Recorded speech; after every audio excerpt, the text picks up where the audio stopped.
अज्ञानतिमिरान्धस्य ज्ञानाञ्जनशलाकया चक्षुरुन्मिलितं येन तस्मै श्रीगुरवे नमः।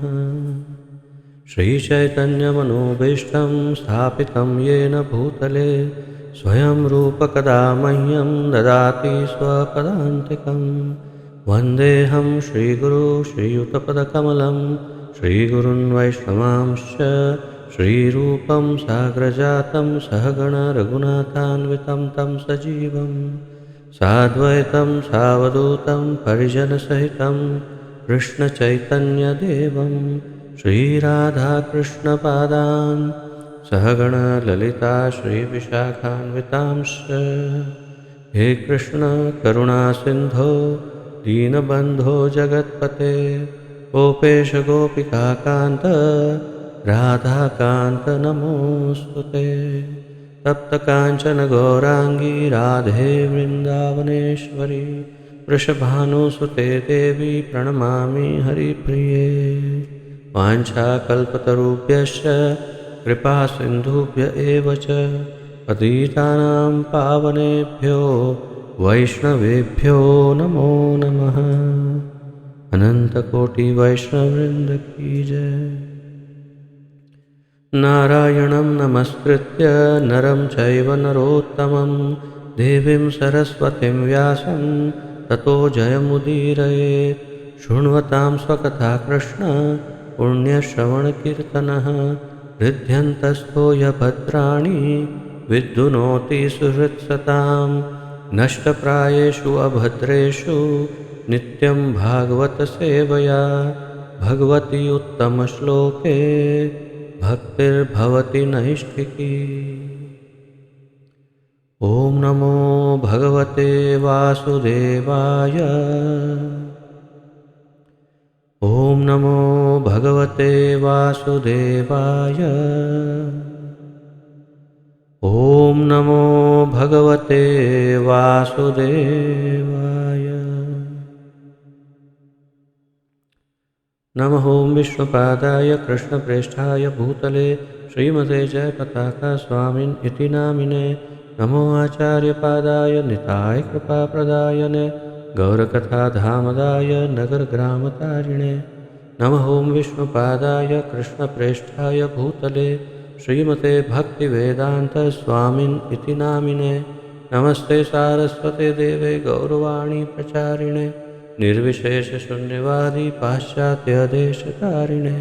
जय श्री कृष्ण चैतन्य प्रभु नित्यानंद श्री अद्वैत गदाधर श्रीवासादि गौर भक्तवृंद। हरे कृष्ण कृष्ण कृष्ण हरे हरे हरे राम राम राम हरे हरे। हरे कृष्ण कृष्ण कृष्ण हरे हरे हरे राम राम राम हरे हरे। हरे कृष्ण कृष्ण कृष्ण हरे हरे हरे राम राम राम हरे हरे।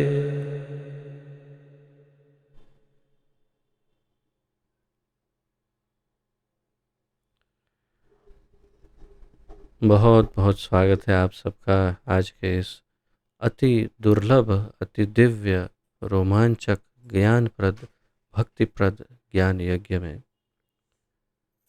विशेष रूप से मैं देख रहा हूँ कुछ नए भक्त जुड़े हैं। माधव प्रभु, आपका स्वागत है। मैं विशेष आपके विषय में जानता नहीं, परंतु आशा है आगे और परिचय होगा भविष्य में।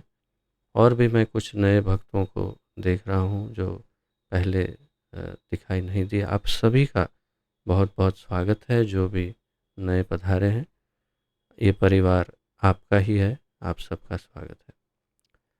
तो हम श्रील प्रभुपाद जी की कृपा से श्रीमद् भागवत महापुराण का सम्मिलित रूप से अध्ययन कर रहे हैं और श्रील प्रभुपाद जी ने ही इसका आलेखन अर्थात अनुवाद, तात्पर्य आदि लिखा है।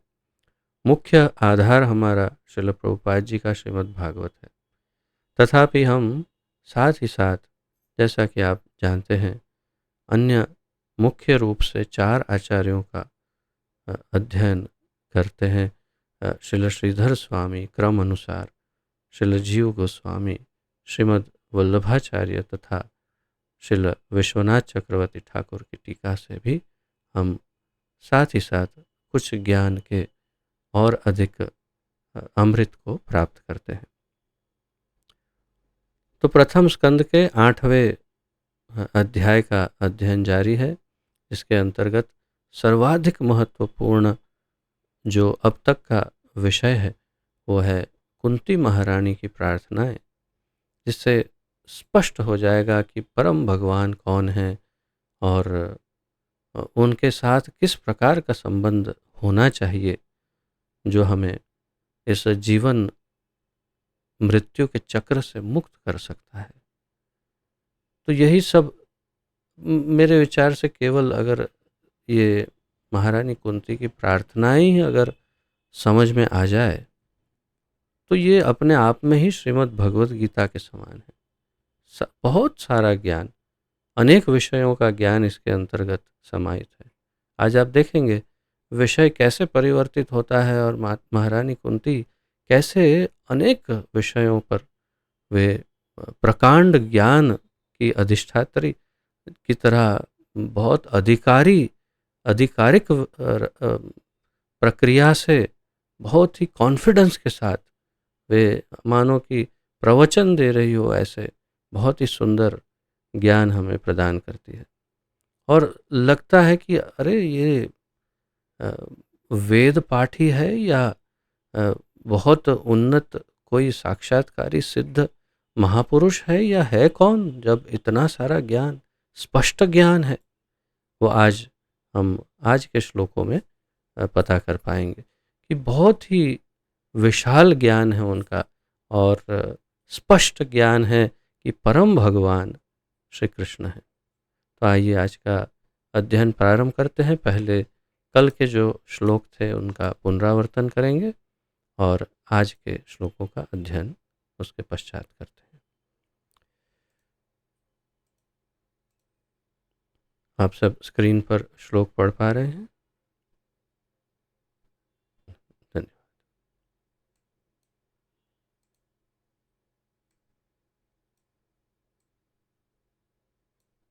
तो 24वें श्लोक में कल हमने पढ़ा, महारानी कुंती कहती है, हे कृष्ण, आपने हमें विषाक्त भोजन से, भीषण अग्निकांड से, मानव भक्षियों से, दुष्ट सभा से, वनवास काल के कष्टों से तथा महारथियों द्वारा लड़े गए युद्ध से बचाया है।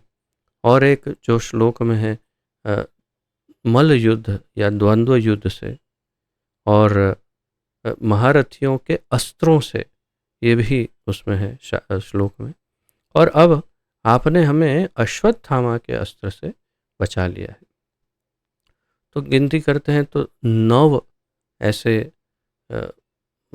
ऐसी विपत्तियों का यहाँ पर वर्णन है जिनसे कृष्ण ने रक्षा की। और जो अति महत्वपूर्ण श्लोक, भवतो दर्शनम यत् स्यात् अपुनः भव दर्शनम, माता कुंती कहती है कि मैं चाहती हूँ कि ये सारी विपत्तियाँ बारंबार आए, जिससे हम आपका दर्शन पुनः पुनः कर सकें। क्योंकि ये आपके दर्शन का अर्थ है कि हमें बारंबार होने वाले जन्म तथा मृत्यु को नहीं देखना पड़ेगा। आपका दर्शन हो गया तो इस भव का दोबारा दर्शन नहीं होगा, नहीं करना पड़ेगा। तो बड़ा अद्भुत भाव है इस भक्त का कि विपत्तियां दीजिए ताकि आपका दर्शन हो। तो देखिए, एक प्रेमी, भगवत प्रेमी, एक भक्त किस हद तक भगवान के दर्शन के लिए लालायित रहता है। हमने इस भौतिक संसार के स्त्री पुरुष के प्रेम में अनेक पराकाष्ठाएं देखी हैं कि लोग अपनी प्रेमिका को मिलने के लिए कैसे कैसे संघर्ष करते हैं और कैसी-कैसी दुष्कर जगहों पर जाकर के उनको देखने का प्रयास करते हैं आदि, हमने बहुत कुछ सुना है। किंतु ये प्रेमी देखिए, जो भगवान के प्रेम में इतने इतने अधिक क्या कहें, डूबे हुए हैं कि उनके दर्शन का रसास्वादन करने के लिए विपत्तियों की मांग कर रहे हैं। तो ये है शुद्ध भक्ति, शुद्ध प्रेमा भक्ति का उदाहरण, बहुत ही स्पष्ट है। और फिर आगे अगले श्लोक में 26 में कहती है, हे प्रभु, आप सरलता से प्राप्त होने वाले हैं, लेकिन केवल उन्हीं के द्वारा जो भौतिक दृष्टि से अकिंचन है। तो अकिंचन का सीधा अर्थ गरीब होता है, या फिर दरिद्र, या फिर जो संघर्ष करते हैं जीवन में, जिनके पास कुछ सरलता से भौतिक सुविधाएं ना उपलब्ध हो, ऐसी कंडीशन को अकिंचन कहते हैं। इसी श्लोक के आधार पर अकिंचन जो अवस्था है, उसी के आधार पर अगला श्लोक भी है, जो जो आज का हमारा अध्ययन का विषय है। बहुत लंबा तात्पर्य दिया प्रभुपाद जी ने, काफ़ी लंबा है, और इस अकिंचन अवस्था को और अधिक समझाया है, क्योंकि यही सार है। आप देखिए, हमने इसे ग्रीन में हाईलाइट किया है, क्योंकि यही सार है जीवन का, कि यदि भगवान को सरलता से प्राप्त करना है तो अकिंचन होना पड़ेगा। और एक और बात जो कल शायद नहीं बता पाया मैं, अगर किसी कारण से सम्मानित कुल हो, ऐश्वर्य हो, उच्च शिक्षा भी हो और शारीरिक सौंदर्य, इनमें से कुछ भी हो, लेकिन फिर भी यदि भगवान को प्राप्त करना है तो कम से कम अंदर से तो अकिंचन होना ही पड़ेगा। इतना निश्चित है, अन्यथा ठाकुर जी कभी नहीं मिल सकते। यही कहती है आगे कि जो सम्मानित कुल, ऐश्वर्य, उच्च शिक्षा तथा शारीरिक सौंदर्य के द्वारा भौतिक प्रगति के पथ पर आगे बढ़ने के प्रयास में लगा रहता है, वह आप तक एक निष्ठ भाव से नहीं पहुंच पाता। अब एक निष्ठ भाव से नहीं पहुंच पाता, ये बड़ी अच्छी भाषा है। वास्तविकता यह है कि वो पहुंच ही नहीं पाता। एक निष्ठ भाव से नहीं पहुंच पाता, अर्थात नहीं पहुंच पाता, पहुंच ही नहीं पाता, क्योंकि एक निष्ठ नहीं तो वापस गिरने ही वाला है।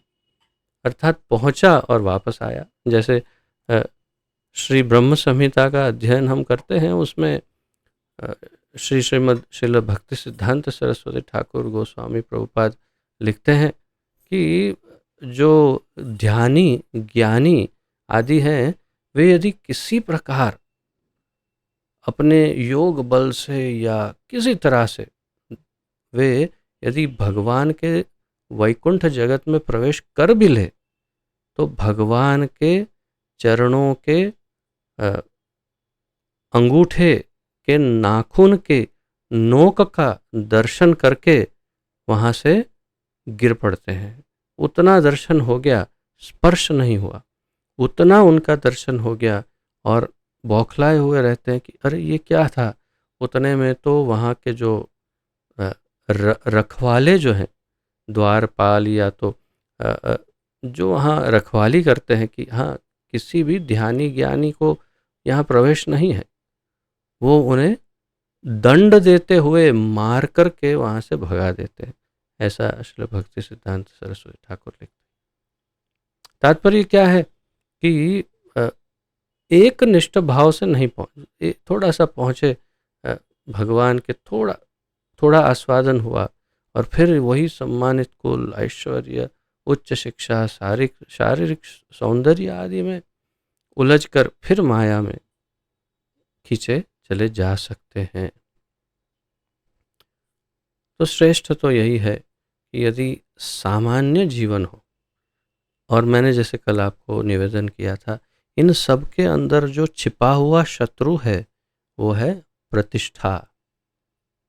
प्रतिष्ठा यानी आपका मान सम्मान, आपकी नामना, यश, जश, फेम, फेम, ग्लोरी, तो आपकी वाह-वाह इत्यादि।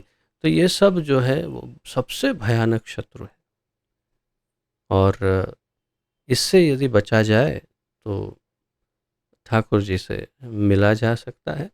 और यदि इसमें उलझ गए तो हम देखते हैं कि भक्तों में भी ऐसे उन्नत भक्त कभी-कभी जो अच्छे लेक्चर देते हैं आदि, फिर धीरे-धीरे यूट्यूब में बहुत, या फेसबुक या किसी सोशल मीडिया में बहुत ही फेमस हो जाते हैं, और फिर उनका पूर्ण जीवन ही बदल जाता है। कहाँ वो क्या ध्येय लेकर के आगे बढ़ रहे थे, और कहाँ पर अब कौन सी दिशा में धीरे धीरे शिफ्ट हो रहे हैं। और फिर सभी नहीं, सभी की बात नहीं, लेकिन कुछ कुछ ऐसे भक्त देखे जाते कि जो पूरा विषय ही उनका बदल जाता है। कहाँ कृष्ण भक्ति का प्रचार करके लोगों को भक्त बनाना वो मुख्य उद्देश्य है। सोशल मीडिया में आने का सबसे प्रमुख उद्देश्य है लोगों को भक्त बनाना, या तो उनको भक्ति में आगे बढ़ाने के लिए सहायता करना। एक भक्त के लिए सोशल मीडिया उसी के लिए है, और कहाँ वे इस सोशल मीडिया के द्वारा अ, अपनी प्रतिष्ठा की माया जाल में फंस जाते हैं। और फिर आगे आप समझ सकते हैं कि क्या होगा। मैं वही गंभीरता से सोचता हूँ कि क्या ठाकुर जी के बहुत निकट जा पाएंगे, और जाएंगे कितने निकट जा पाएंगे, क्योंकि कहीं अपनी प्रतिष्ठा की माया जाल के कारण कुछ भक्त तो शायद उनसे भी बन जाएंगे। भगवान भी चाहेंगे कि अरे ये आए, लेकिन ये उनकी अपनी बनाई माया जाल में फंस सकते हैं। बहुत ही भयानक हो सकता है ये सोशल मीडिया, और ये प्रतिष्ठा का भाव। विशेष रूप से मेरे अपने जो भक्ति वृक्ष ग्रुप आदि जो अहमदाबाद के हैं, उनमें जो हमारे अंतर्गत, हमारे ग्रुप के अंतर्गत जो भक्त हैं, उन्हें मैं अधिकार से कह सकता हूँ कि कभी भी ऐसी किसी प्रतिष्ठा के पीछे प्रयास नहीं करिएगा। क्योंकि यदि भगवान न करे अगर आप सफल हो गए, भगवान न करे अगर आप सफल हो गए, तो भगवान नहीं मिलेंगे। और यदि वास्तव में भगवान को चाहते हैं तो कभी विशेष प्रयास नहीं करिएगा। मैं पहले भी एक बार उदाहरण दे चुका हूँ, जैसे अभी यूट्यूब ने एक बहुत ही सरल उपाय ढूंढा है कि आप उसे कहते हैं प्रमोशंस बीटा। उसमें आप थोड़े से पैसे दीजिए, 3-5 हज़ार ऐसा कुछ, और आपकी चैनल को दूसरों तक पहुंचा दिया जाएगा। बड़ा सरल है नाम कमाना अब यूट्यूब में। बस पैसे देने हैं और आपकी चैनल की एडवर्टाइजिंग हो जाएगी। कम से कम कुछ व्यूज़ तो आ ही जाएँ, कुछ तो सब्सक्राइबर बढ़ ही जाएंगे। लेकिन यदि जो प्रतिष्ठा के पीछे नहीं है, उनके लिए नहीं है ये।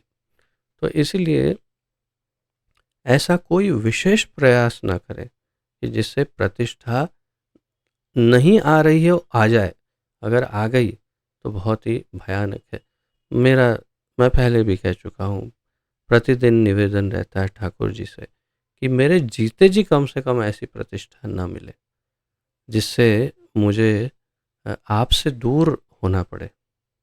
तो एक भक्त जो है उसे अकिंचन, अकिंचन यानी प्रतिष्ठा ही नहीं है।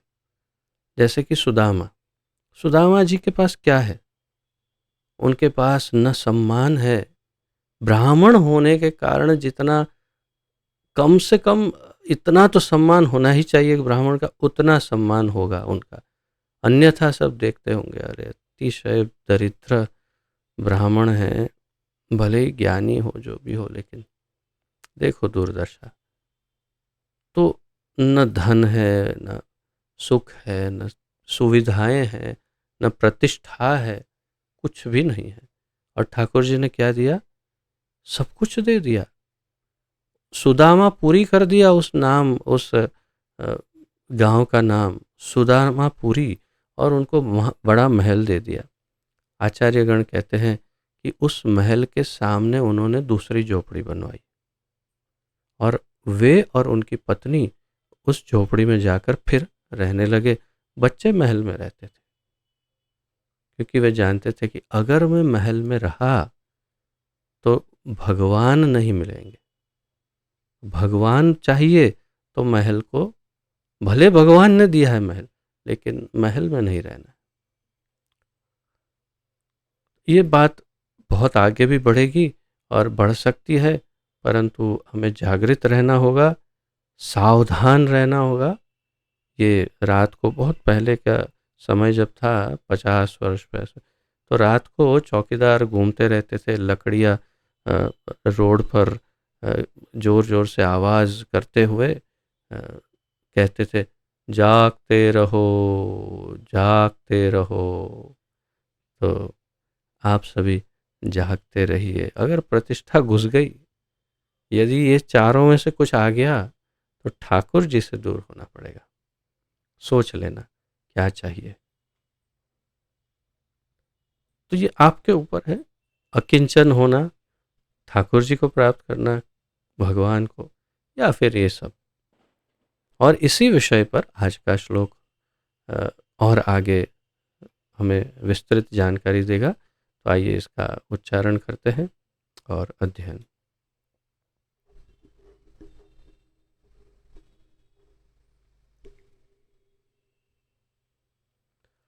नमो अकिंचन वित्ताय निवृत्त गुण वृत्तये आत्मा रामाय शांताय कैवल्य पतये नमः। नमो अकिंचन वित्ताय निवृत्त गुण वृत्तये आत्मा रामाय शांताय कैवल्य पतये नमः। नमो अकिंचन वित्ताय निवृत्त गुणवृत्तये आत्मा रामाय शांताय कैवल्य पतये नमः।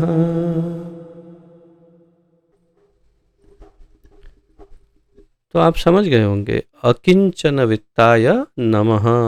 तो नमो अकिंचन वित्ताय, नमः नमस्कार है, अकिंचन वित्ताय, अकिंचन और वित्त, तो निर्धन के धन स्वरूप को। इसमें आचार्य गणों का बहुत ही विशेष दृष्टिकोण, आनंददायक सबका, क्योंकि आचार्यगण हमेशा इनमें ही आनंद लेते हैं, रसास्वादन करते हैं भाव में, और अपना अपना दृष्टिकोण जानबूझ करके थोड़ा सा इधर थोड़ा सा उधर से प्रस्तुत करते हैं, ताकि सबको रस मिले। तो अकिंचन वित्ताय का सीधा अनुवाद निर्धनों के धन स्वरूप को। तो निर्धन जो है अकिंचन, उसका वित्त यानी उसका धन क्या है? स्वयं भगवान। लेकिन श्रील श्रीधर स्वामी लिखते हैं कि अकिंचन वित्ताय का अर्थ है जो अकिंचन है वो जिसका धन है वो भगवान, यानी कि भगवान का धन है गरीब, या तो अकिंचन जो निर्धन है वो भगवान का धन है। और इस दृष्टिकोण से देखें तो निर्धनों का जो धन है वो भगवान, और दूसरे दृष्टिकोण श्रीधर स्वामी के दृष्टिकोण से देखें तो ये निर्धन ही भगवान का धन है। कितना सुंदर है, अद्भुत, अद्वितीय। और उसके जो अनुवादक हैं श्रीधर स्वामी की टीका के, वे भी बड़े प्रकांड पंडित होंगे, तो उन्होंने लिखा है कि संस्कृत व्याकरण के नियमों के अनुसार इस प्रकार ऐसे ऐसे होगा, लेकिन श्रील श्रीधर स्वामी ने इसको पूरा दृष्टिकोण बदल करके प्रस्तुत किया है कि जो बहुत ही रस रसप्रद और आनंददायक ये दृष्टिकोण है श्रील श्रीधर स्वामी का। बहुत ही प्रकांड विद्वान है श्री चैतन्य महाप्रभु, इनका बहुत स्तुतिगान करते हैं, तो फिर हम श्रील श्रीधर स्वामी का हम भी बहुत सम्मान करते हैं। बहुत ही प्रभुपाद जी भी इसी बात को आगे फिर चर्चा करेंगे, दोनों दृष्टिकोणों का, कि भगवान का धन ये निर्धन और निर्धन का धन भगवान, यही अकिंचन वित्ताय का अर्थ। निवृत्त भौतिक गुणों की क्रियाओं से सदा परे, गुण भौतिक गुण, वृत्त ये स्नेह, आत्मा आरामाय। तो आत्माराम श्लोक का हमने अध्ययन किया जो कुछ अध्याय पूर्व, और आत्माराम क्या है उसको बहुत बड़े विस्तार से हमने समझा था। और आप जानते हैं कि श्री चैतन्य महाप्रभु ने उस पर कितना अलग अलग, दो अलग समय में उन्होंने कितने उसके अर्थ बताए। तो आत्माराम जो आत्मा में आराम प्राप्त करता है, आत्म संतुष्ट अर्थात आत्म साक्षात्कारी, किंतु एक दृष्टिकोण से जो अद्वैतवादी हो, जो निर्विशेषवादी, जैसे श्री सुखदेव गोस्वामी शुरुआत में थे। हम जानते हैं उनकी कथा कि जैसे जंगल में चले गए और ध्यान में कैवल्य आनंद में निमग्न रहते थे। सिद्ध महात्मा आत्माराम, और उस आत्माराम को भागवत का केवल 1 या 2 श्लोक जो है, वो 2 श्लोकों ने उन्हें खींच लिया और भक्त बना दिया। तो ऐसे आत्माराम, उनके अनुसंधान में कह रही है कि आत्मा आरामाय, आत्म संतुष्ट को, शांताय, परम शांत को, तो वो परम शांत भी होते हैं। कैवल्य पतये, तो वो कैवल्य आनंद में डूबे रहते हैं। तो अद्वैतवादियों के स्वामी को प्रभुपाद जी अनुवाद करते हैं, क्योंकि ये कैवल्य आनंद केवल अद्वैतवादी या निर्विशेषवादी जो भगवान के स्वरूप में रुचि नहीं रखते, उनके लिए होता है, और ये ब्रह्म में प्राप्त होता है, ब्रह्म ज्योति ब्रह्म। और जैसे कि हमारे आचार्य गणों ने स्पष्ट बताया है, चैतन्य महाप्रभु बताते हैं कि ये कैवल्य आनंद,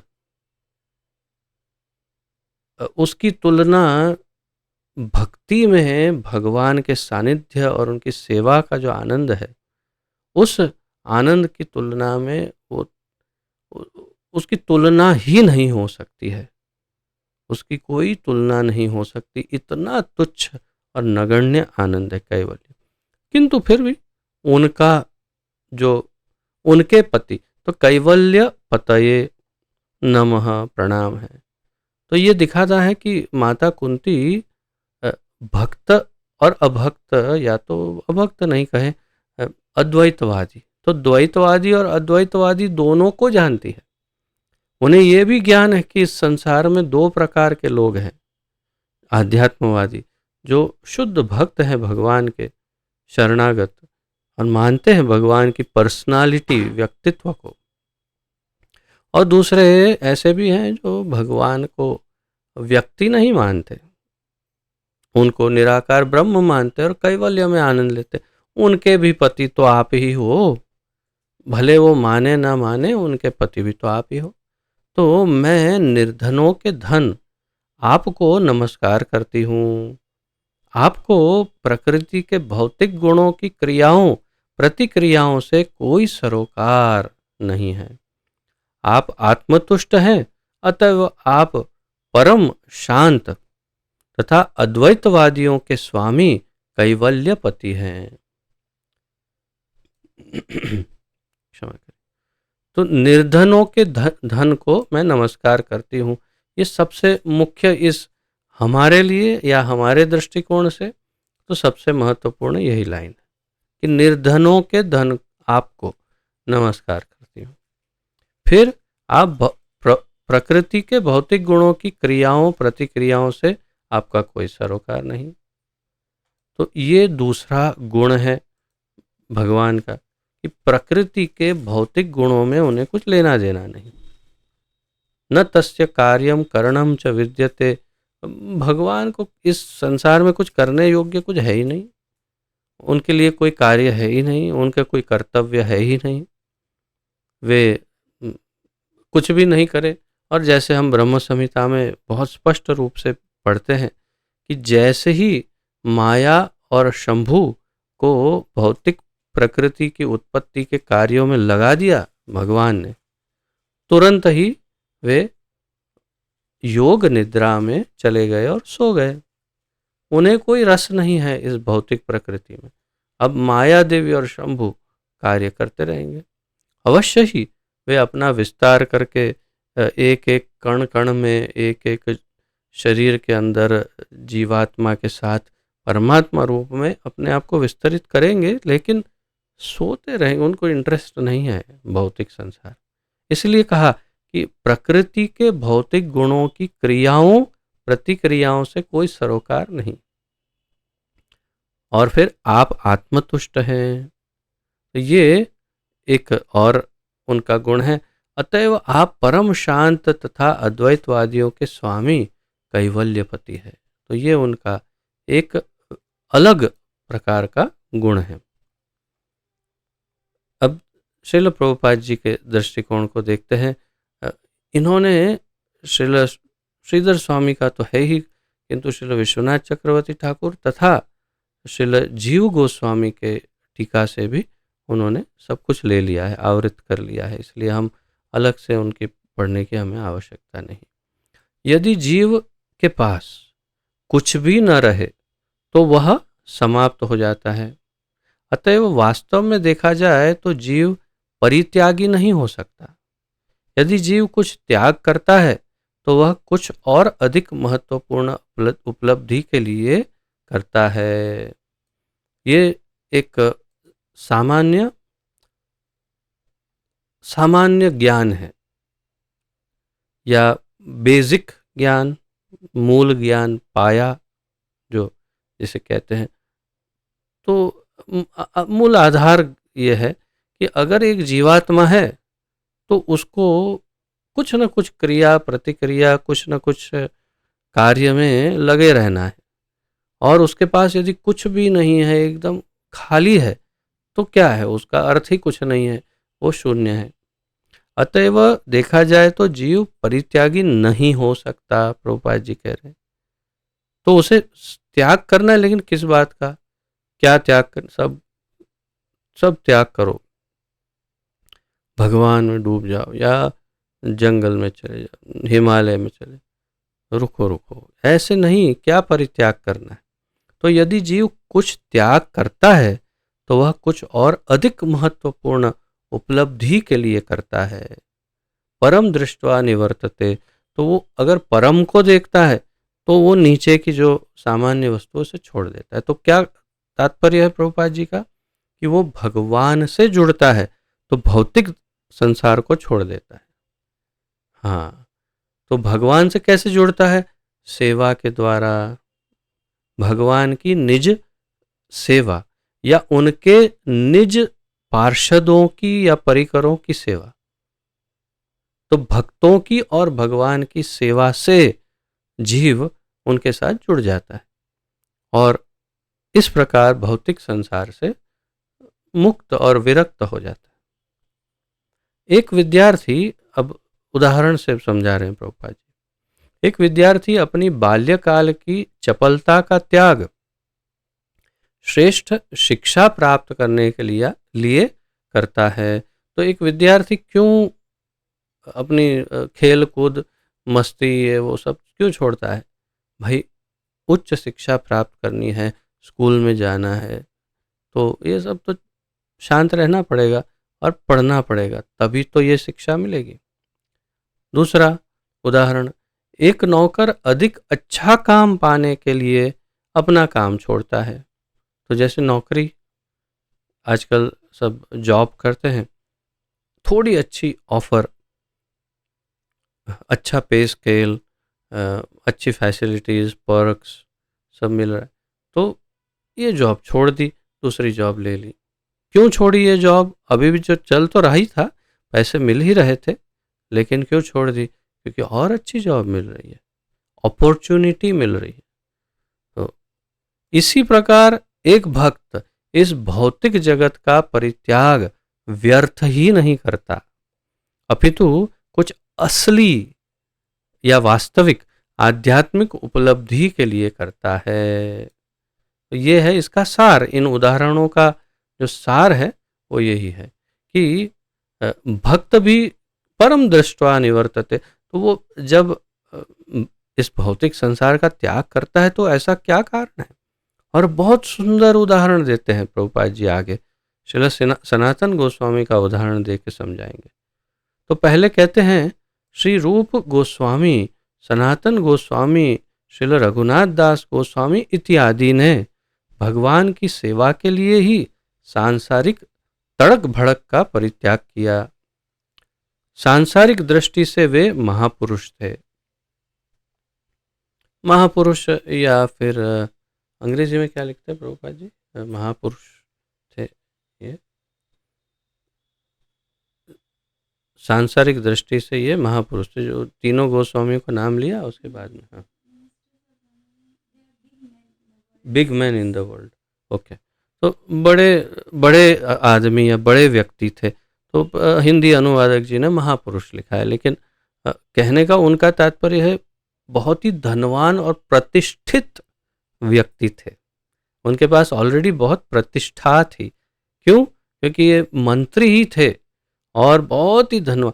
जैसे रघुनाथ दास गोस्वामी सबसे बड़े धनवान एक जमींदार के पुत्र थे, तथा श्रील रूप और श्री सनातन तो दबीर खास सकर मलिक नाम के सबसे बड़े मंत्री थे, प्रधानमंत्री और वित्त मंत्री, ऐसा कुछ बादशाह के दरबार में। तो बहुत ही अधिक धनवान और प्रतिष्ठित व्यक्ति थे, लेकिन उन्होंने सब कुछ छोड़ दिया और एक अकिंचन गोस्वामी बन करके वृक्ष के नीचे रहकर भिक्षा मांग करके जीवन बिताना स्वीकार किया वृंदावन में आकर। क्यों? तो इसका क्या कारण है? प्रभुपाद जी बताते हैं, ये गोस्वामी बंगाल सरकार में मंत्री थे और श्रील रघुनाथ दास गोस्वामी अपने समय के बहुत बड़े जमींदार के पुत्र थे, लेकिन उन्होंने अपना सर्वस्व त्याग दिया जिससे उन्हें इससे श्रेष्ठतर उपलब्ध हो सके, जिससे उन्हें इससे श्रेष्ठतर मिल सके। तो क्या श्रेष्ठ? ऐसा क्या श्रेष्ठ? अब जिसके पीछे आज का पूरा संसार ही भाग रहा है, और सच कहें तो बहुत सारे भक्त भी अंदर से अभी भी भाग ही रहे, जो आ गए हैं भक्ति में, इस्कॉन में या तो, और बाह्य रूप से काफी परिवर्तन है जीवन में, लेकिन अंदर से भागना अभी बंद नहीं हुआ। अंदर से अभी भी भाग रहे हैं कि कहीं प्रतिष्ठा मिल जाए। इसलिए तो कह रहा हूँ यूट्यूब में प्रमाण मिल जाएंगे, यूट्यूब आदि सोशल मीडिया पर प्रमाण मिलेंगे कि कौन वास्तव में किसके पीछे भाग रहा था। तुरंत पता चल जाता है कि उनकी वास्तविक दौड़ तो ऐसे देख रहे थे लेकिन दौड़ इधर रहे थे। तो तात्पर्य यह है कि प्रतिष्ठा, लेकिन यहाँ उल्टा हिसाब है। सारी की सारी प्रतिष्ठा उनके चरणों में थी, उसे ठोकर मार करके बिल्कुल अकिंचन बन गए, अपनी प्रतिष्ठा को छोड़ दिया, पहचान को त्याग दिया। श्रीमद माधवेंद्र पुरी जी का कितना अद्भुत उदाहरण है। देखिए, जब गोपीनाथ के मंदिर में वे गए और खीर के प्रति, क्षीर वास्तव में खीर नहीं है, क्षीर यानी दूध, ऐसा मीठा दूध गाढ़ा, तो क्षीर के प्रति उनका मनोभाव हुआ कि मैं चखूं अगर ये प्रसाद, और ऐसी क्षीर मैं अपने गोपाल जी, श्रीनाथ जी के लिए बनाओ। और स्वयं गोपीनाथ जी ने खीर चोर यानी उस क्षीर को चुराया और छिपा के रखा। रात को पुजारी को स्वप्न में बताया कि जाओ, मैंने वहाँ छुपाई है वो खीर, वो जा करके माधवेंद्रपुरी को दे दो। वो ब्राह्मण आया, ढूंढता हो कौन है भाई, माधवेंद्रपुरी, आपके लिए गोपीनाथ ने चोरी की है, लो ये खाओ। अब समझ गए कि अभी अग्नि की तरह ये खबर फैल जाएगी, पूरा का पूरा जो गांव है वो मेरे पीछे पड़ जाएगा। ये कौन संत है जिसके लिए भगवान ने खीर चुराई। तो उस प्रतिष्ठा से बचने के लिए, उस सम्मान को न प्राप्त करने की इच्छा से रातों रात वहां से भाग गए, पलायन हो गए। लेकिन भगवान क्या करते हैं? भगवान उल्टा हिसाब रखते हैं। जो भी उनका भक्त है उन्हें चुन चुन करके प्रतिष्ठित बनाने का प्रयास करते हैं, और दुखी हो करके भक्त उनसे दूर भागते, नहीं नहीं ऐसा मत करो, क्यों ऐसा करते। और भगवान बोलते नहीं नहीं, तुम मेरे भक्त हो, मेरे इस संसार में अगर तुम्हारा नाम नहीं होगा तो कहाँ होगा। जहाँ जैसे ही पहुँचे जगन्नाथपुरी, तो वहाँ तो सब पहले से ही सबको पता था कि ये इनके लिए भगवान ने खीर चुराई है। तो प्रतिष्ठा उनसे आगे चली गई थी, पहले पहुँच गई। तात्पर्य यह है कि भक्त प्रतिष्ठा से दूर भागते हैं। सम्मान, प्रतिष्ठा, धन, वैभव, इनसे दूर भागते हैं। और जो इनके साथ हैं भगवान, उनसे थोड़े दूर रहते हैं। तो भक्तगण सामान्य रूप से, yes that is the fact, भक्तगण सामान्य रूप से संपत्ति विहीन होते हैं।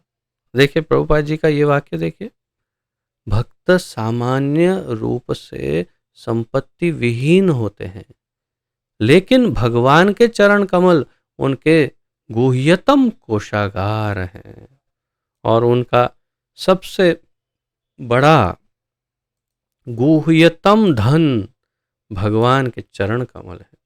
ये क्या वाक्य है। मेरे पास यहाँ मैं गोल्डन या डायमंड के मार्किंग कलर्स नहीं है, अन्यथा मैं ये सब गोल्डन गोल्डन वाक्यों को मैं कैसे मार्क करूं। ये प्रभुपाद जी का कैसा वाक्य है, आप देखिए, अद्वितीय। भक्तगण सामान्य रूप से संपत्ति विहीन होते हैं, लेकिन भगवान के चरण कमल उनके गुह्यतम कोषागार है, इतना धन है। अब सनातन गोस्वामी का उदाहरण, श्रील सनातन गोस्वामी के संबंध में एक अत्यंत सुंदर कथा है। उनके पास एक पारस पत्थर, पारस मणि था, जिसे उन्होंने कूड़े के ढेर में छोड़ दिया था। कहाँ फेंका था? कचरे के। एक जरूरतमंद व्यक्ति उसे वहां से उठा ले गया, किंतु बाद में वह सोचने लगा कि आखिर ऐसे उपेक्षित स्थान में क्यों छोड़ रखा गया होगा। अतएव उसने सनातन गोस्वामी से सबसे कीमती वस्तु का नाम पूछा, तो उन्होंने भगवान का पवित्र नाम दिया। ये कथा बड़ी सुंदर, रोचक, जैसे हमने अन्य सीनियर भक्तों से सुनी है। यहाँ श्री श्री मदन मोहन मंदिर जी में, जहाँ पर हम यहाँ वृंदावन धाम में विराजते हैं श्री मदन मोहन जी, उस मदन मोहन मंदिर में सनातन गोस्वामी आराम से थे, और किसी ने उन्हें बताया कि सनातन गोस्वामी के पास पारसमणि है। पारसमणि यानी जिसे भी छुओ सोना बन जाए। और सनातन गोस्वामी के पास वो व्यक्ति गया कि आपके पास पारस पत्थर है? सनातन गोस्वामी ने कहा हाँ शायद ऐसा कुछ है तो सही मेरे पास, लेकिन नहीं, मेरे पास था एक्चुअली, अभी है नहीं। हाँ हाँ अब याद आया, मैंने तो वो कचरे में फेंक दिया है। क्या बात कर रहे हैं, पारस पत्थर आपने कचरे में फेंक दिया है? कहाँ है? बोले वो देखो सामने, वो जो कचरे का डब्बा, वो ढेर, वहां पर होगा शायद, हो सकता है, मैंने बहुत फेंक दिया था।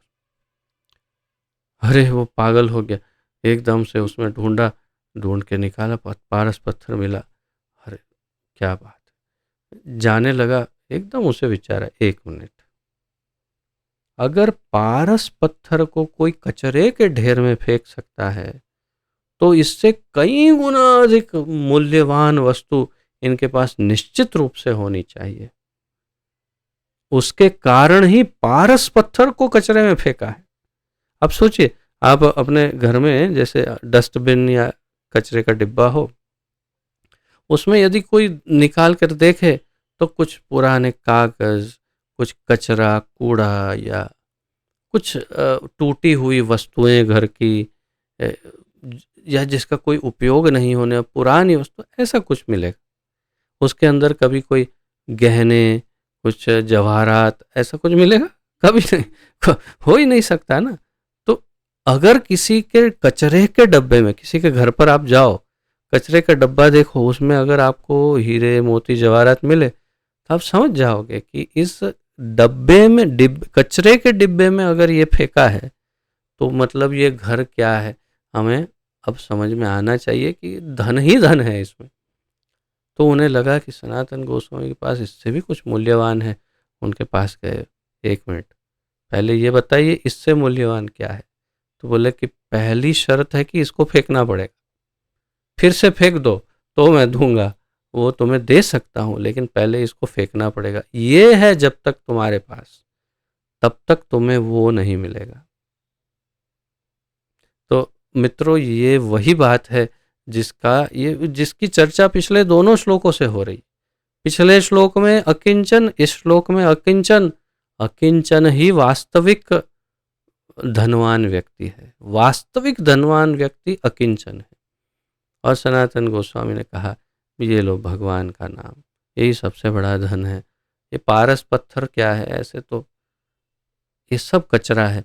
वास्तविक धन तो भगवान है। तो यही बात प्रभुपाद जी ने यहाँ कही और फिर आगे समझाते हैं। अकिंचन का अर्थ है निर्धन, अर्थात जिसके पास देने के लिए भौतिक रूप में कुछ न हो। तो इस व्याख्या को आप स्मरण रखें। अकिंचन का सामान्य अर्थ है निर्धन। वास्तविक भक्त या महात्मा किसी को कोई भौतिक वस्तु नहीं देता, क्योंकि वह पहले से सारी भौतिक संपत्ति त्याग चुका होता है। अधिकतर अगर आप देखें तो कोई महात्मा या किसी महापुरुष के पास कोई जाता है तो आशीर्वाद की अपेक्षा लेकर जाता है। और आशीर्वाद भी किस वस्तु के मांगता है? कि हमारा बिजनेस चल जाए, हमें अच्छी नौकरी मिले, अच्छा धन मिले, वैभव मिले, प्रतिष्ठा। ये धन, प्रतिष्ठा, पावर, यही सब मांगते हैं और ऐसा ही आशीर्वाद चाहिए। और विडंबना देखिए कि वो जो वास्तविक संत जो आशीर्वाद दे सकते हैं, वो कहाँ बैठे?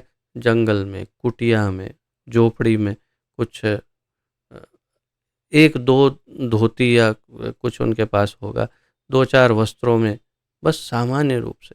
और उनके पास जाकर क्या मांग रहे हैं? धन, वैभव और प्रतिष्ठा। तो वास्तविक भक्त या महात्मा किसी को कोई भौतिक वस्तु नहीं देता। आशीर्वाद दे सकता है लेकिन वो भी नहीं देता। श्रील प्रभुपाद जी के पास जब भी कोई आते तो प्रभुपाद जी यही कहते कि भाई तुम ये सब चीज़ों के लिए तो मेरे पास आओ ही मत, कोई आशीर्वाद मांगने ये वो। हाँ, भगवान मैं दे सकता हूँ, तुम्हें चाहिए तो मैं भगवान अभी दे देता हूँ, लेकिन ये सब मेरे पास अगर हो भी तो भी मुझे मेरे पास नहीं है ये सब कुछ। मुझे कोई आशीर्वाद, कोई ऐसा सब नहीं। हाँ, भगवान है तो दे देता हूँ। तो वास्तविक भक्त किसी को भौतिक वस्तु या इस प्रकार के आशीर्वाद आदि नहीं देता, क्योंकि वह पहले से सारी भौतिक संपत्ति त्याग चुका होता है। तो कई बार हम मीडिया में देखते हैं कुछ महात्मा भौतिक रूप से लोगों का उपचार करते हैं और उन्हें कुछ विशेष आशीर्वाद आदि देते हैं। तो अ, पीड़ितों की तकलीफ़ों को दूर करना बहुत अच्छी बात है, लेकिन उनकी वास्तविक पीड़ा क्या है? उनकी वास्तविक पीड़ा है उनके कर्म, और उन कर्मों से कैसे मुक्त हो सकते हैं। जैसे कोई लूला, लंगड़ा, अंधा, काना, बहरा कुछ, तो उसको आपने आँख दी, पैर दिया, ये दिया, तो क्या हो जाएगा? अगले जन्म में फिर अंधा हो जाएगा वो, क्योंकि उसके कर्म तो समाप्त हुए नहीं। आपने उसको आँख दे दी और उसके कर्म वहीं रुक गए। अब कर्म कौन पूरा करेगा भाई? उसे पूरा करना ही पड़ेगा, और इसलिए अगली बार फिर अंधा बनना पड़ेगा। तो उससे तो अच्छा है उसके कर्म काटने के लिए उसे ज्ञान दो, भगवत गीता दो, भगवान का ज्ञान दो, भगवान का नाम दे दो, और उतना ही पर्याप्त है। उसके कष्ट इसी जीवन में समाप्त हो जाएंगे, और भले ही वो अंधा, आँख आँख नहीं मिले उसे तो कोई बात नहीं, लेकिन उसे वास्तविक आँख मिल जाएगी, जिससे वो इन भौतिक कष्टों की पूरी साइकिल से, चक्र से ही मुक्त हो जाएगा, भौतिक संसार से मुक्त हो जाएगा। इसलिए भौतिक वस्तु कोई भक्त नहीं देते, न ऐसे आशीर्वाद देते हैं, वो केवल भगवान दे सकते हैं, भक्त जो है। लेकिन वह परम धन का, अर्थात भगवान का दान दे सकता है, क्योंकि भगवान ही भक्त के वास्तविक धन होते हैं। तो ये प्रभुपाद जी का गोल्डन सेंटेंस। सनातन गोस्वामी का कूड़े में पड़ा पारस पत्थर उनका धन न था, अन्यथा उसे ऐसे स्थान में रखा न गया होता। यह विशेष उदाहरण नवदीक्षित भक्तों के समक्ष रखा जाता है, जिससे उन्हें विश्वास दिलाया जा सके कि भौतिक लोभ तथा आध्यात्मिक उन्नति साथ साथ नहीं चलते। तो ये क्यों नवदीक्षितों को बताया जाता है? जिससे उन्हें विश्वास दिलाया जा सके कि भौतिक लोभ तथा आध्यात्मिक उन्नति साथ साथ नहीं चलते। इस बात को हमें स्मरण रखना होगा कि कई भक्त, हम देखते हैं आजकल कि कई भक्त दोनों नावों में पैर रखने का प्रयास करते हैं, बड़ा बड़ा बिजनेस भी करते हैं, और फिर बिजनेस के साथ साथ भक्ति भी करने का प्रयास करते हैं, और फिर बिजनेस को भी बढ़ाने का प्रयास, फिर भक्ति भी करते हैं। दोनों बातें कैसे हो पाएगी? बैलेंस कैसे रहेगा? बहुत बड़ी कृपा होगी अगर गुरु की, श्रील प्रभुपाद जी की, तो शायद हो जाए, लेकिन सामान्य रूप से तो असंभव है। श्रील प्रभुपाद स्वयं ही कहते हैं कि भौतिक लोभ है और आध्यात्मिक उन्नति भी हो, तो दोनों बात कैसे एक साथ हो सकती है? तो अकिंचन होना पड़ेगा, तभी ये संभव होगा। जब तक कोई व्यक्ति हर वस्तु को भगवान के साथ आध्यात्मिक रूप से संबंधित नहीं देखता, तब तक उसे आत्मा तथा पदार्थ में अंतर दिखता है। तो ये उसका कारण है कि जब तक कोई व्यक्ति हर वस्तु को भगवान के साथ आध्यात्मिक रूप से संबंधित नहीं देखता, हर वस्तु, जैसे सामान्य उदाहरण, जैसे मान लो कि ये चश्मा। अब चश्मा क्यों है? आँख कमज़ोर है, पढ़ने के लिए चाहिए, कभी ये बोर्ड पढ़ना है, कभी पुस्तक पढ़ना है। नहीं, भगवान के ग्रंथों को पढ़ने के लिए आँख कमज़ोर है तो चश्मा चाहिए। तो ये चश्मा क्या हुआ? ये चश्मा है भगवान की भक्ति का उपकरण, माध्यम, जिसके द्वारा मैं भक्ति और अच्छे से कर पाऊंगा। तो ये इसका संबंध क्या है? भगवान की भक्ति से, भगवान से सीधा संबंध है। उसी प्रकार आपके जीवन में जितनी वस्तुएं हैं, उसका संबंध पहले चेक करो। चेकलिस्ट, यस और नो, चेकलिस्ट। ये क्या ये भगवान के किसी भी प्रकार से भगवान या उनके भक्तों के उपयोग में आने वाली वस्तु है?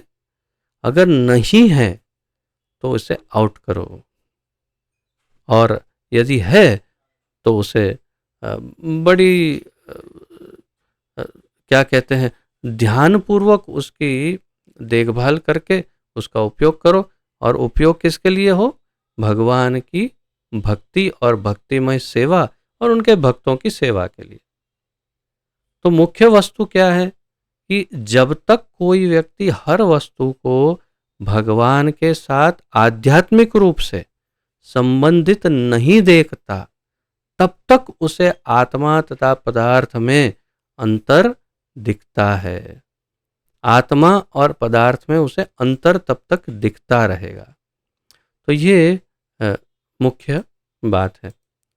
और फिर आगे प्रभुपाद जी कहते हैं, श्रील सनातन गोस्वामी जैसे गुरु ने यह उदाहरण हम सब लोगों के लिए प्रस्तुत किया, क्योंकि हम में वैसी आध्यात्मिक दृष्टि नहीं है, यद्यपि वे स्वयं प्रत्येक वस्तु को आध्यात्मिक रूप में देखने वाले थे। तो वे स्वयं सब कुछ आध्यात्मिक दृष्टि से देखते हैं, और इसलिए उन्होंने हमारी दृष्टि को एक उदाहरण मिले कि हमें किस प्रकार हर वस्तु को आध्यात्मिक दृष्टिकोण से देखना चाहिए, इसीलिए उन्होंने ये उदाहरण प्रस्तुत किया श्रील सनातन गोस्वामी ने।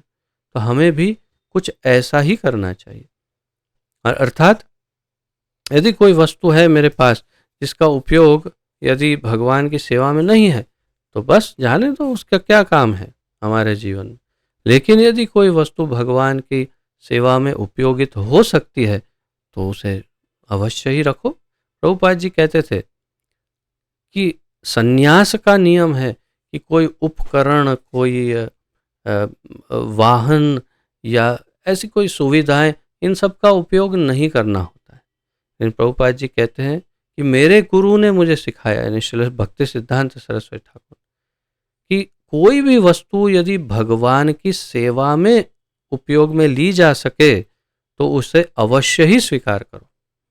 और श्रील भक्ति सिद्धांत सरस्वती ठाकुर ने तो जो उदाहरण प्रस्तुत किए हैं वो तो अद्वितीय और अतुलनीय है।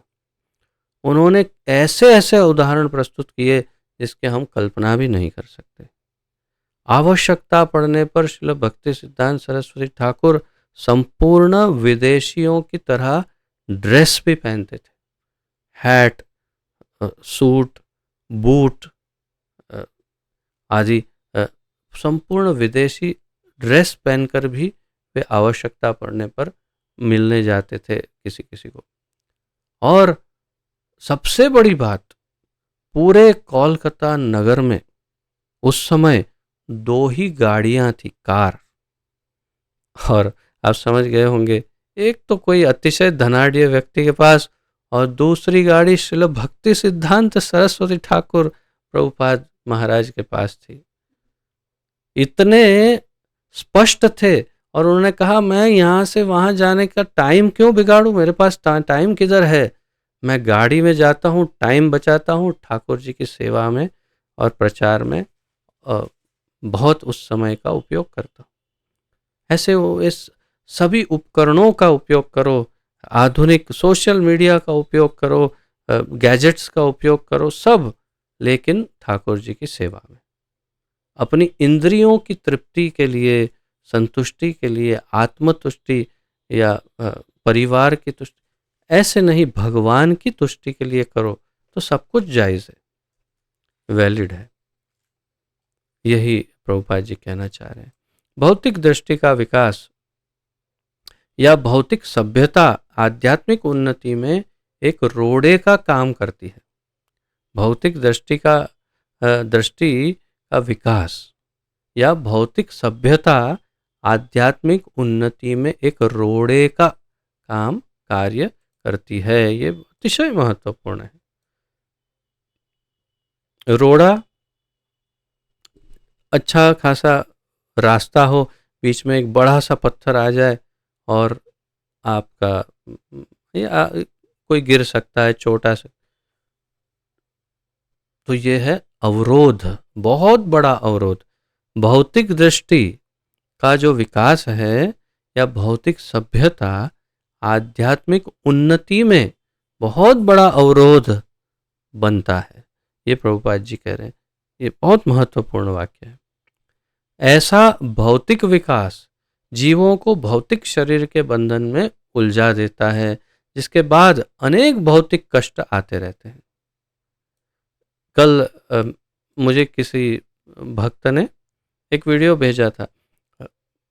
हंगेरी में श्रीमद श्रील शिवराम स्वामी महाराज जी जो हैं, श्रील प्रभुपाद जी के प्रिय शिष्यों में से एक, उन्होंने वहाँ पर एक फार्म कम्युनिटी को एस्टैब्लिश किया है कई वर्षों से, बहुत सालों से, जहाँ पर लगभग 200 भक्त वहीं रहते हैं, खेती बाड़ी करते हैं, गौ पालन करते हैं, बिजली भी उनकी सोलर पैनल्स से प्राप्त होती है और संपूर्ण वैदिक जीवन जीते हैं। वो कल व्हाट्सएप में किसी ने वीडियो भेजा, मैंने अनेक ग्रुप में भेजा था कल, जो भी हमारे सारे ग्रुप्स में जुड़े हुए हैं उनको मिला ही होगा अवश्य ही।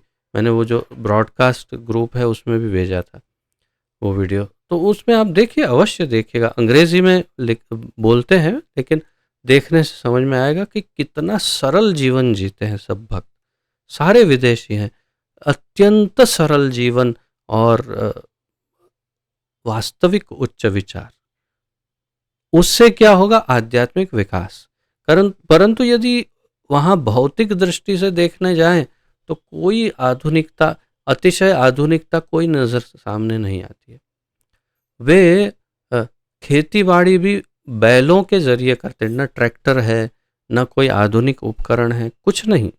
बिल्कुल कृष्ण के समय में जैसे जो वृंदावन हुआ करता होगा, उसी के अनुसार उन्होंने उस विलेज को डेवलप किया है। और बहुत कुछ 600-700 एकड़ ज़मीन ऐसा कुछ है अभी, तो बहुत खेती बाड़ी, सब अपना प्राकृतिक जीवन जीते हैं। तो भौतिक सभ्यता को क्यों नहीं वहाँ पर लाया गया है? आप उनके चेहरों को देखिए, कैसे तेजस्वी और प्रसन्न है सब। तो वो प्रसन्नता का कारण हो सकती है आध्यात्मिक उन्नति के कारण। लेकिन भौतिक विकास अर्थात आध्यात्मिक उन्नति का ह्रास या नाश, ऐसी भौतिक प्रगति अनर्थ अथवा अवांछित वस्तु कहलाती है। और ऐसी भौतिक प्रगति अवांछित वस्तु कहलाती है, प्रभुपाद जी कह रहे हैं। बहुत ही महत्वपूर्ण बात कहते हैं। वास्तव में है भी ऐसा ही, प्रभुपाद जी कहते हैं, और ऐसा ही है कि ये भौतिक प्रगति से आप देखिए, मैं तो कई बार कहता हूँ, अब देखिए जितने अधिक आधुनिक, हमारे मोदी जी बहुत प्रयास कर रहे हैं, लेकिन उनका प्रयास आध्यात्मिक विकास की ओर नहीं है। क्या करें? जितने अधिक ब्रिज बनाओ, जितने अधिक भौतिक सुविधाओं को उत्पन्न करो, उतने फिर और अस्पताल बनाओ और अनाथालय, वृद्धाश्रम, और अधिक ये दवाइयाँ उतनी, ये तकलीफ़ें उतनी, रोग इतने, पीड़ाएं उतनी, कष्ट इतने। जितनी भौतिक प्रगति उतनी पीड़ाएं बढ़ती जा रही है। अमेरिका और जापान जैसे कितने बहुत ही भौतिकता में अतिशय प्रगति करने वाले देश कितनी पीड़ाएं भोग रहे हैं, कितने कष्ट भोगते हैं, कितने रोग। एक महामारी आ गई और सब समाप्त। कौन खुश है, कौन प्रसन्न है? भौतिक जीवन से कुछ लाभ नहीं होता। और फिर आध्यात्मिकता की तो बात ही क्या करें, उसमें कुछ भी नहीं हो सकता। तो वर्तमान समय की भौतिक प्रगति के प्रसंग में 50 सेंट अर्थात आधे डॉलर दाम वाली लिपस्टिक के प्रयोग का नाम लिया जा सकता है। प्रभुपाद जी ये 50-60 वर्ष पूर्व जब लिख रहे होंगे, तब आधे डॉलर में 50 सेंट में लिपस्टिक मिलती होगी उस समय, या जो भी होगा उस समय का। तो अभी का अगर $1 देखे तो करीब 80 से 85 रुपए ऐसा कुछ अमेरिकी डॉलर का कन्वर्जन होगा। उसमें आधा 40 ₹45 समझो। तो उस समय तो खैर अलग था हिसाब, परंतु उसमें एक लिपस्टिक आ जाती है मानो।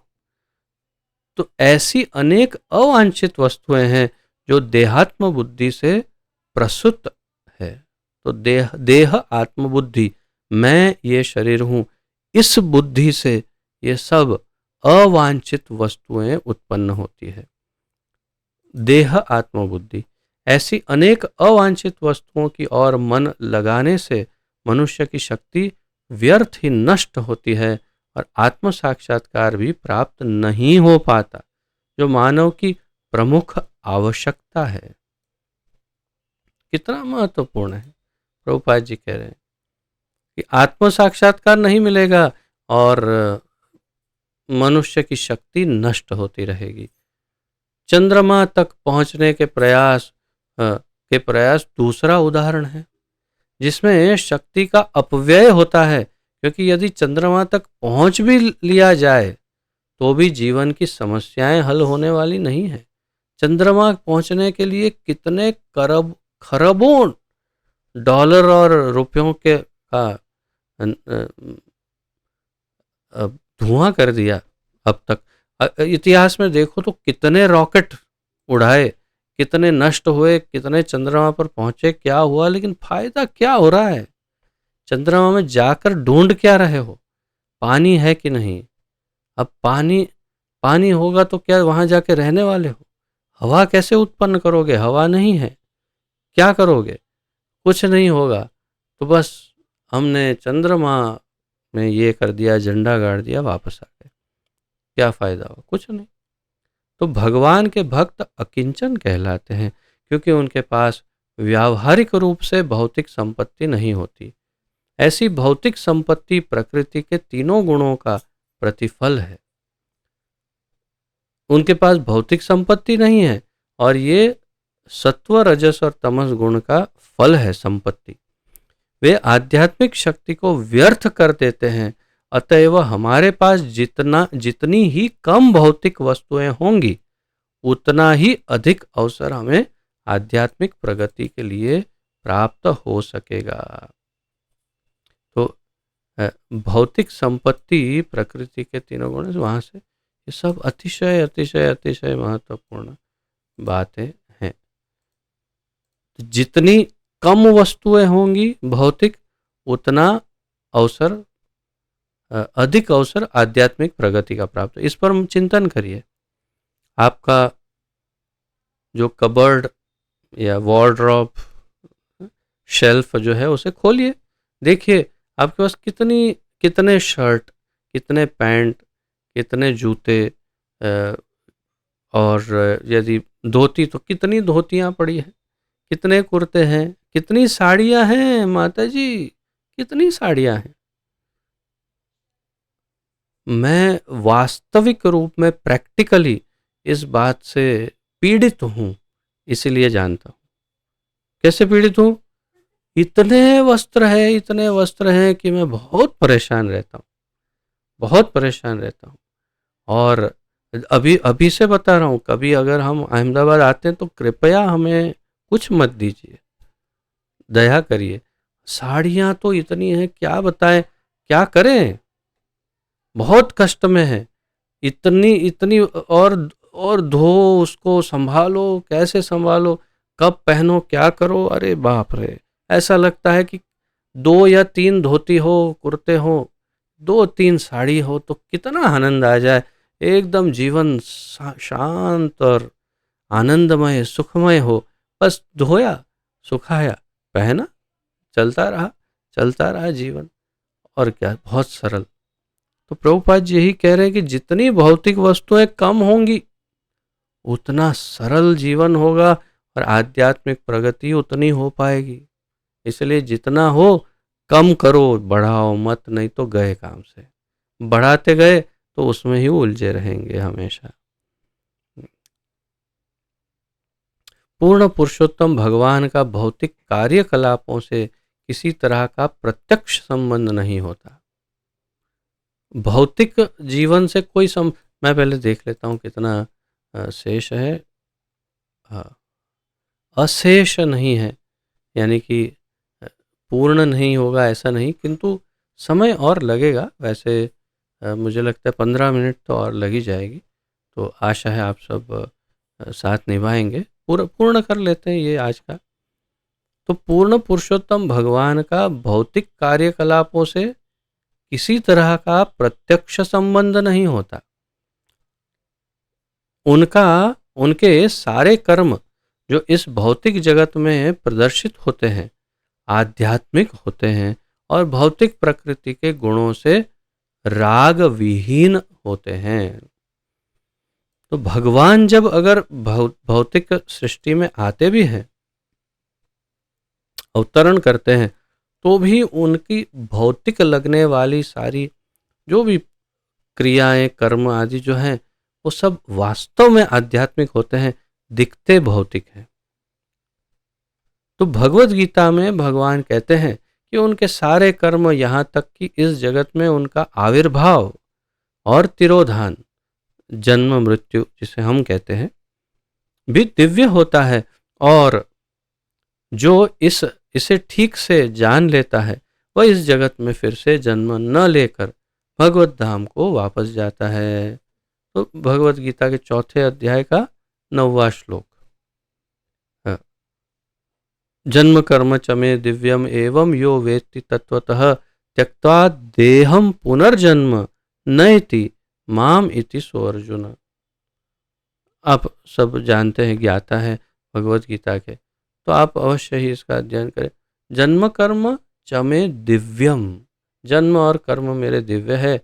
एवं यो वेत्ति तत्वतः, जो इतना तत्वतः जान लेता है, जो इतना जान लेता है कि मेरा जन्म और कर्म दिव्य है, भौतिक नहीं है, वो इस शरीर त्याग करने के बाद त्यक्त्वा देहम पुनर्जन्म नयति, तो उसको दोबारा जन्म नहीं मिलेगा। माम इति सो अर्जुन, मेरे पास आ जाएगा, भगवत धाम वापस चला जाएगा। भगवान कहते हैं भव रोग का कारण प्रकृति पर प्रभुत्व जताने की लालसा है। और ये भवरोग क्यों है? भवरोग, पहले तो ये जानो कि भवरोग किसे कहते हैं। भवरोग यानी हम इस संसार में क्या कर रहे हैं, इसे कहते हैं भव रोग है, इसीलिए आए हैं। ये अस्पताल है, भव रोगियों का अस्पताल, जिसमें हमें डाला गया है, भर्ती किया गया है कि जाओ ठीक हो के आओ। क्यों, क्या हुआ है? भवरोग हो गया है। ओहो, भवरोग हुआ है, भौतिक जगत में डालो, ठीक होके आएगा वापस। कितना समय लगेगा? हाँ बस कुछ नहीं, ज़्यादा 84 लाख योनियों में घूमेगा और 2-4 हजार 2-4 लाख और जन्म ले लेगा, हो सकता है, बस आ जाएगा। कुछ करोड़ों खरबों वर्षों के बाद आ जाएगा वापस। ये है भवरोग। अब भवरोग क्या है? एक तो देहात्म बुद्धि और इस प्रकृति पर प्रभुत्व जताने की लालसा। प्रभुपाद जी कह रहे हैं प्रकृति के ऊपर प्रभुत्व जताने की लालसा, वो भवरोग के कारण। भवरोग का कारण ये है, भवरोग का मूल कारण है प्रकृति पर हमें प्रभुत्व जताना है, मालिक बनना है, स्वामी बनना है, लॉर्ड, रूलर, एंजॉयर। हमें भोक्ता बनना है, भोग्य नहीं बनना है। परंतु हम जीवात्मा हैं और भगवान के अंश हैं। भगवान भोक्ता है, हम भोग्य हैं, लेकिन हम भोक्ता बनना चाहते हैं, जो बन सकते नहीं हैं क्योंकि हम अंश हैं। तो फिर हमें, उसका अर्थ है कि कुछ साइकोलॉजिकल प्रॉब्लम है। जैसे आप लोगों को पता नहीं कैसा अनुभव है कि नहीं, मुझे ऐसा अनुभव है, एक व्यक्ति को मैं बहुत वर्षों पहले जानता था। मैंने एक बार पहले भी लेक्चर में कभी कहा था उनके बारे में कि वे बैठे बात करते हैं, बात करते करते अचानक ऐसे बात करने लगेंगे कि जैसे वे बहुत बड़े व्यक्ति हों। और वो कहते हैं हाँ कल मैंने मोदी को कहा था कि ऐसा मत करो, और मैं कल वो टाटा से भी मिला था तो टाटा को ऐसा बोल। तो अरे मतलब आप रुको, आप आओ वापस धरती पर। ये उनको एक्चुअली मनोरोग है, मनोरोगी है कि बात करते करते इतने आवेश में अचानक अपने व्यक्तित्व बोल करके वो इतना बड़ा समझने लगते हैं अपने। तो उनको क्या करना चाहिए, किसी मनोचिकित्सक साइकियाट्रिस्ट के पास भेजना चाहिए ना, दवाई करवानी चाहिए ना। वैसा ही हमारा है, हम भोग्य हैं लेकिन भोक्ता बनना चाहते हैं। तो भगवान ने कहा रुको, मैं साइकियाट्रिस्ट के पास भेजता हूँ। माया देवी है ना, बढ़िया दुर्गा, एकदम जो आपको बढ़िया से ठीक कर देगी। आप फिर भूल जाओगे कि मैं भोगता हूँ, मैं भोगता हूँ। कहे ओ भगवान बचाओ बचाओ, निकालो निकालो, मैं भोग्य हूँ, मैं आपका दास हूँ, सेवक हूँ, बहुत हो गया। तो वो जो साइकोलॉजिकल डिसऑर्डर है, मनोरोग, उससे दूर करने के लिए यहाँ फेंका जाता है हमें। यह लालसा प्रकृति के तीनों गुणों की अंतः क्रिया के फलस्वरूप है और न तो भगवान न ही भक्तगण ऐसे मिथ्या भोग के प्रति आसक्त होते हैं।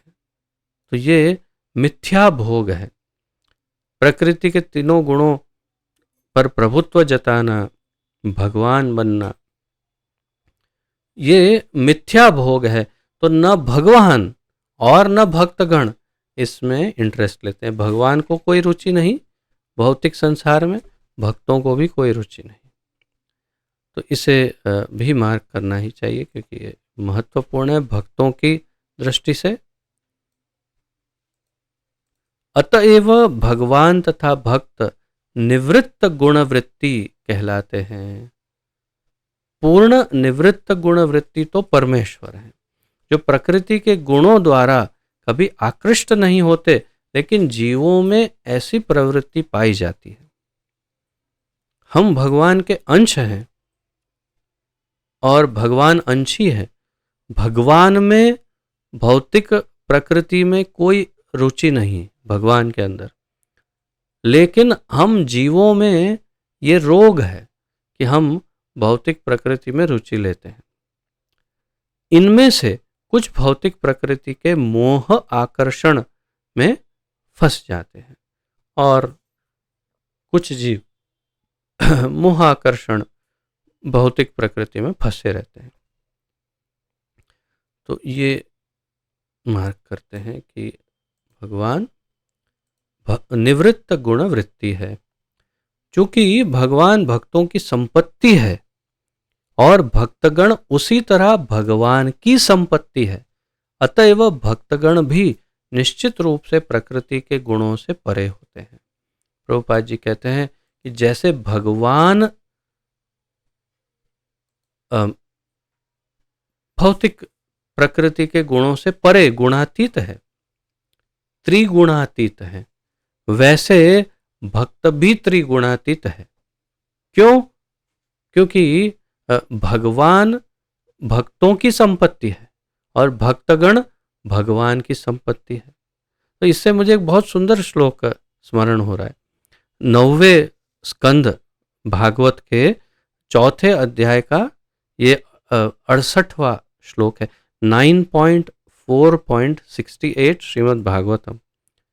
साधवो हृदयम मह्यम साधुनाम हृदयम तु अहम मदन्यत न ते न जानन्ति नाहम तेभ्यो मनागपि। साधवो हृदयम मह्यम, साधु यानी ये भक्त जो है मेरे, वो मेरा हृदय है। और साधु नाम हृदयम तु अहम, और वो ये भक्तों का हृदय मैं हूं। हम एक दूसरे का हृदय है, यानी कोई और सोच ही नहीं है। संपूर्ण रूप से केवल सोचते हैं तो भक्त भगवान के लिए और भगवान भक्त के विषय में सोचते हैं। और मद अन्यत ते न जानन्ति, मेरे अलावा और कुछ नहीं जानते भक्त, सिर्फ मुझे ही जानते हैं और कुछ नहीं जानते। और नाहम तेभ्यो मनागपि, और मैं भी कुछ और नहीं सोचता, केवल भक्तों के विषय में सोचता हूँ। जैसे अन्यत्र दुर्वासा मुनि के सामने भगवान कहते हैं अहम भक्त पराधीनो ही अस्वतंत्र इव द्विज, जैसे मैं स्वतंत्र हूं ही नहीं, साधुभिर्ग्रस्त हृदयो भक्तैर्भक्त जन प्रिय। अहम भक्त पराधीन हूँ, मैं भक्तों पर ही अधीन हूँ। और ये देखिए, साधवो हृदयम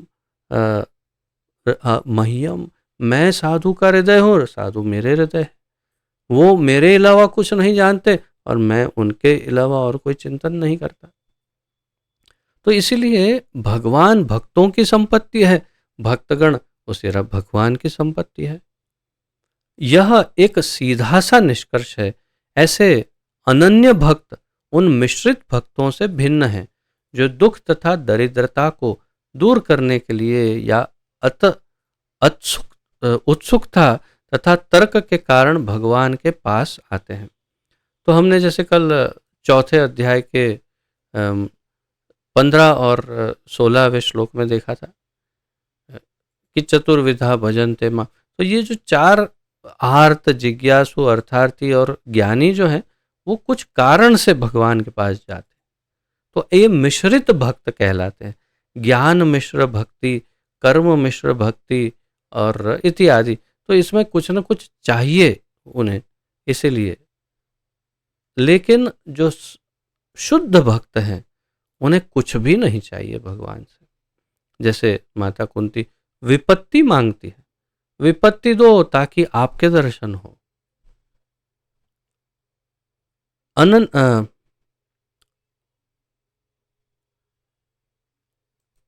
तो ये जो दुख तथा दरिद्रता को दूर करने के लिए या उत्सुक तथा, ये बहुत महत्वपूर्ण बात है कि ऐसे अनन्य भक्त उन मिश्रित भक्तों से भिन्न है, जो दुख तथा दरिद्रता को दूर करने के लिए या उत्सुकता तथा तर्क के कारण भगवान के पास आते हैं।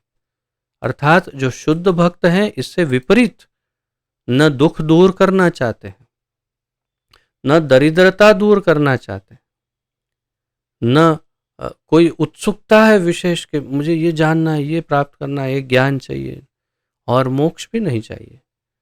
वे केवल भगवान को चाहते हैं।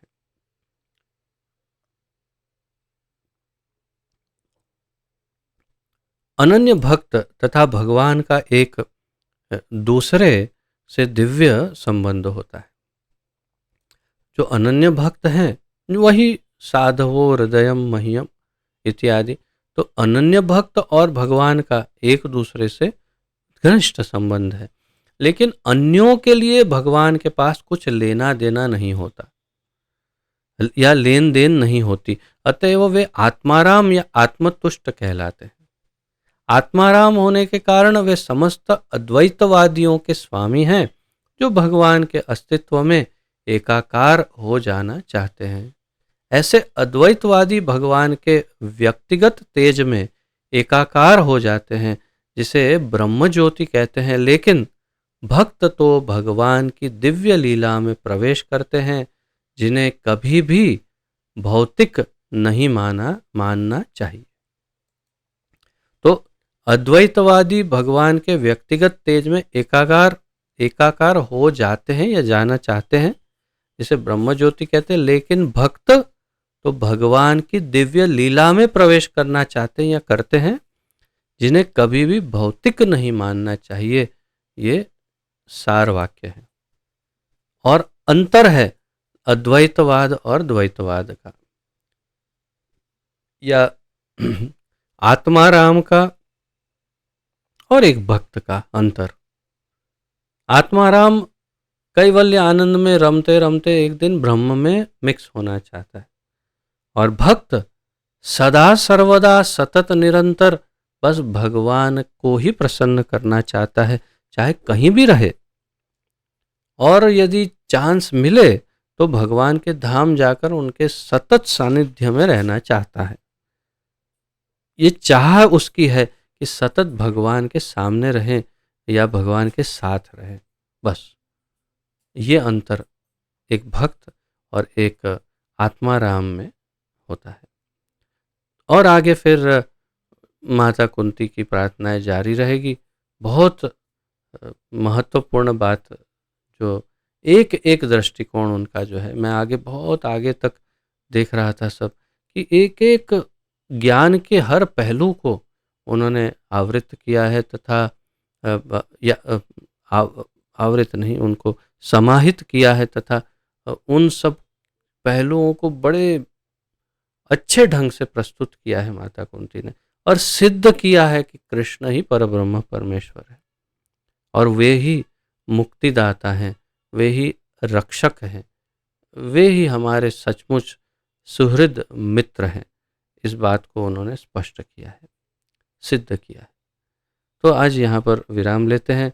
यदि किसी का इस उपलक्ष्य में, आज के इस विषय के उपलक्ष्य में कोई प्रश्न आदि हो, कोई उत्कंठा हो, जिज्ञासा हो, तो प्रस्तुत कर सकते हैं।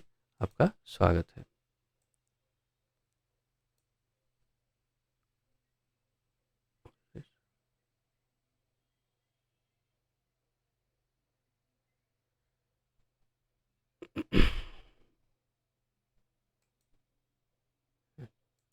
Any questions?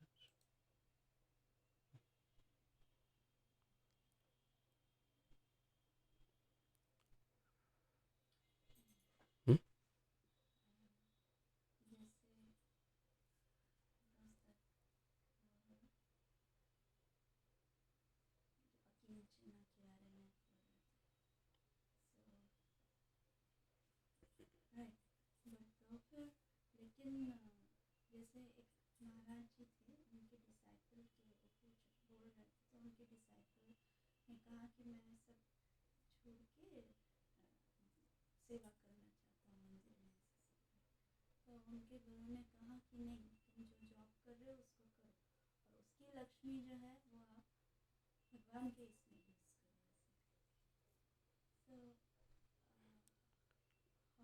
अगर उस दृष्टिकोण को अगर हम इसमें समाहित करेंगे तो मेरे विचार से काफ़ी शिफ्ट हो जाएगा पूरा जो फोकस है वो।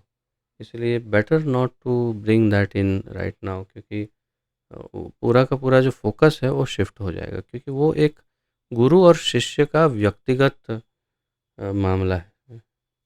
ये सामान्य रूल नहीं है, क्योंकि वही गुरु दूसरे शिष्य को बिल्कुल विपरीत आज्ञा भी दे सकते हैं और देते ही हैं कि तुम ये करो और तुम वो करो। तो इसलिए ये व्यक्तिगत मामला होने से उसे हम सामान्य स्तर पर उसकी चर्चा नहीं कर सकते। तो प्रश्न कुछ ऐसा है कि एक गुरु एक शिष्य को कहते हैं आप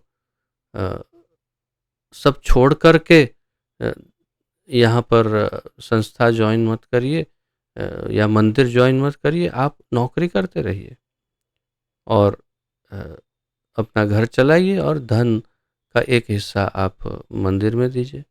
लेकिन एक दूसरे शिष्य को कहते हैं कि अब आप मंदिर ज्वाइन करिए और फुल टाइम डिवोटी बनिए। तो ये परिस्थितियों के अनुसार, उनके व्यक्तित्व के अनुसार, उनकी चेतना के अनुसार उन्हें अलग अलग आज्ञाएं गुरु देते हैं।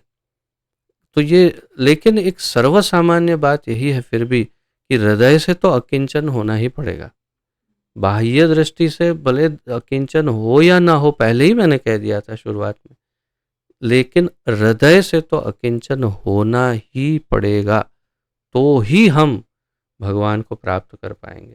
अन्यथा जो बाहर से पूरे रूप से अकिंचन दिखता हो, ऐसे कितने हजारों करोड़ों भिखारियों को हम देखते हैं, लेकिन इनमें से एकाध को भी भगवान नहीं मिलेंगे, क्योंकि भिखारी हो जाना पर्याप्त नहीं, या फिर कहने का तात्पर्य अकिंचन जो है वो हृदय से होना है। वो सारे के सारे भिखारी एक ही बात से लालयित रहते हैं। आपको स्मरण है ना कि हम जब भी परिक्रमा में जाते थे तो एक बाबा दिखते थे, और 1 रुपया 1 रुपया 1 रुपया 1 रुपया ऐसे सतत निरंतर बोलते, और हर बार मैं जाकर उनको 10 रुपए की नोट देकर टोकता था, दया करके 1 रुपया बोलने के बदले राधे राधे राधे या हरे कृष्णा ऐसा कुछ बोलिए, क्योंकि अगर किसी समय मृत्यु आ गए तो 1 रुपया 1 रुपया 1 रुपया करके जाएंगे तो कहाँ जाएंगे? वृंदावन में बैठे हो। तो चेतना की बात है, वो है तो अकिंचन, इतना अच्छा मौका है, ठाकुर जी का नाम आनंद से ले सकते हैं, लेकिन चेतना 1 रुपये में। तो ये बात है कि चेतना का सवाल है। चेतना अकिंचन होनी चाहिए। जैसे जनक राजा राजा है लेकिन अकिंचन है, अर्थात कि फकीर की तरह बिल्कुल एकदम उनका जीवन बिल्कुल स्पष्ट है। तो इसी तरह जैसे हमारे कई बहुत सारे उन्नत भक्त हैं इस्कॉन में भी, कि जो बहुत धनवान हो सकते हैं लेकिन हृदय से अकिंचन है। तो हृदय से अकिंचन होना अधिक महत्वपूर्ण है।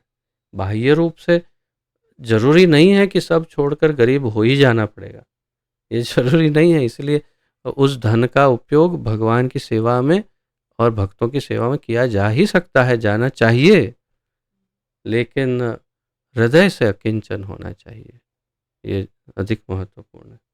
अच्छा प्रश्न है, किंतु जो गुरु शिष्य की बात है वो व्यक्तिगत है।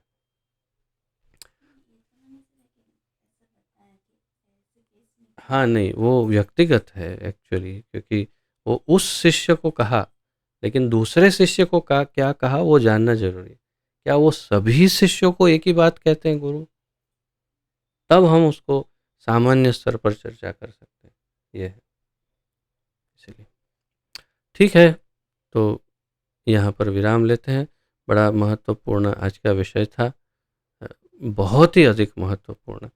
और अवश्य ही स्मरण रखिए कि आपकी दौड़ प्रतिष्ठा, धन, वैभव, उच्च शिक्षा, उच्च कुल, ज्ञान आदि के पीछे ना हो, भगवान को प्रसन्न करने के पीछे हो, तो ही जीवन वास्तव में सफल होगा। अन्यथा एक और जीवन, और फिर दूसरा, फिर आगे कितने जीवन जीने पड़ेंगे उसके कारण वो पता। अकिंचन अगर आप हैं तो बहुत ही भाग्यशाली हैं, उस बात का फायदा उठाओ। अगर आप, और मैं जानता हूँ, कम से कम मेरे ग्रुप में ठाकुर जी की दया से बहुत सारे अ, लगभग अकिंचन जैसे बहुत भक्त हैं। मैं तो बहुत ही प्रसन्न हूँ।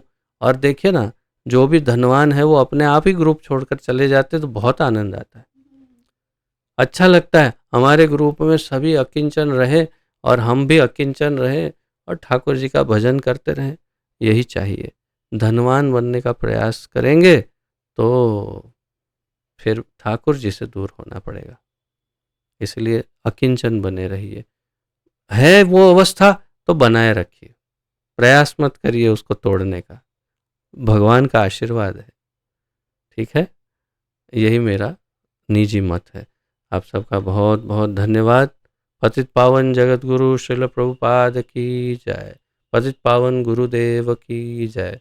ग्रंथराज श्रीमद् भागवत महापुराण की जय। अनंत कोटि गौर भक्त वृंद वैष्णव वृंद की जय। निताय गौर प्रेमानंदे। हरि हरि बोल। वांछा कल्पतरुभ्यश्च कृपा सिंधुभ्य एव च पतितानां पावनेभ्यो वैष्णवेभ्यो नमो नमः। आप सबको दंडवत प्रणाम। आप सबका बहुत बहुत बहुत धन्यवाद। हरे कृष्णा।